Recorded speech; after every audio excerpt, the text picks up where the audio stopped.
Hey guys, I'm sorry I've been gone. I've been really busy in college, and it's a lot harder to find time to make videos than I expected to. And I'm sorry, but I wanted to make a video now, and this is about something that I've been wanting to make for a while. So I'm a physics major, and that means a lot of the complex physics stuff is really interesting to me. So an event happened not too long ago that I wanted to talk about because it's really cool and I really like it.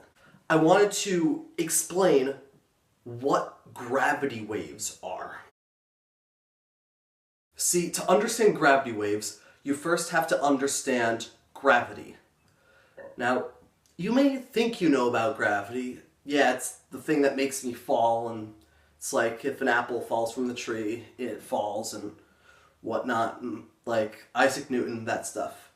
See, it's a lot more complicated. Scientists don't actually know 100% why gravity works. They just know that it does.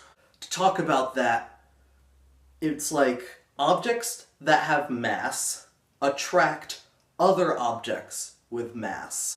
For example, no matter where my puppies are, according to gravity, in the universe, I will always be attracted to them, and they will always be attracted to me, mathematically speaking.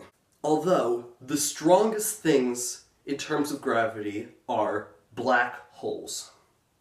Black holes are stars in space that are really big, that died, and their gravity squeezed them in on himself until we just can't comprehend how small they are, yet how powerful they are.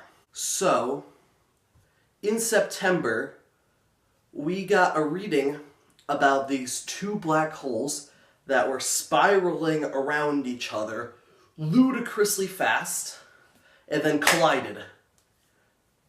They collided. See, gravity is not instantaneous. If a black hole were to just all of a sudden magically appear out in space, we wouldn't instantaneously feel the gravitational force of it. That's because it takes the speed of light for information to travel. Also, we're talking about spooky action at a distance with quantum entanglement, but that's very complex, and we don't really need to touch upon it today. So, black hole out in space, it takes the speed of light for the gravitational force to be felt by us. So the same amount of time it would take light to get from a star there to us, that's how long it takes for the gravitational force to be felt by us. See, those two black holes that were spiraling super fast around each other and collided, that didn't happen just recently. It actually happened a couple million years ago, except it took that amount of time for the gravitational force to get to us. Say the black holes are here. We feel the force of this one, and then this one in this position. Then they move to here. See, when something is closer, its gravitational force is greater, but then when something's farther away, its gravitational force is less. So we feel a slightly different force. And then when it goes back to here, we feel a different force again. And so it's spiraling around really fast. We feel a constant changing gravitational force. That's what gravity waves are. That's a wave of a change of energy, of gravitational force that is felt by us. See, since it's so far away, we can't actually feel it. There were these two interferometers, they're called, in two different parts of the US. They use lasers for the sole purpose of measuring gravitational waves. They fire a laser beam, and then a certain type of mirror, or something of the sort, separates the two different types, like two different wavelengths from the laser. And so they bounce off, they go out, they bounce off, and then they come back and are joined, and we can measure, and if there's like nothing affecting them, then they just sync back up and it's great. But when there's the gravitational wave going through, we can measure it by the fact that gravity itself is a change of space-time. How do I explain this? Say you have a trampoline, and you put something really heavy on the trampoline.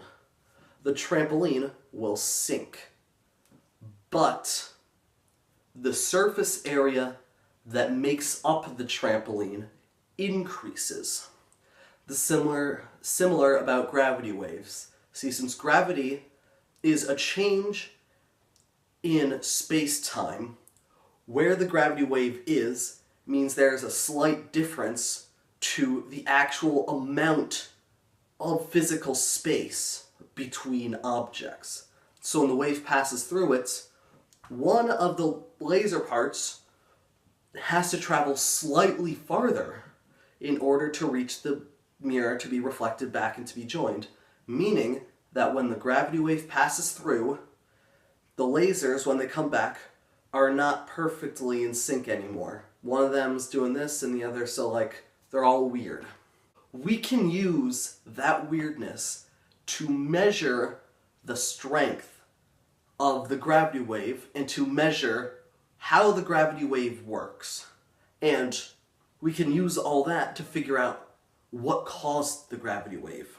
No one actually saw the two black holes spiral and then collide.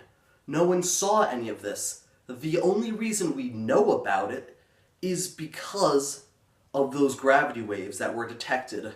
And we know so precisely from the wave that we know exactly pretty much how massive the two different black holes were that collided. One was around 20 times the mass of the Earth.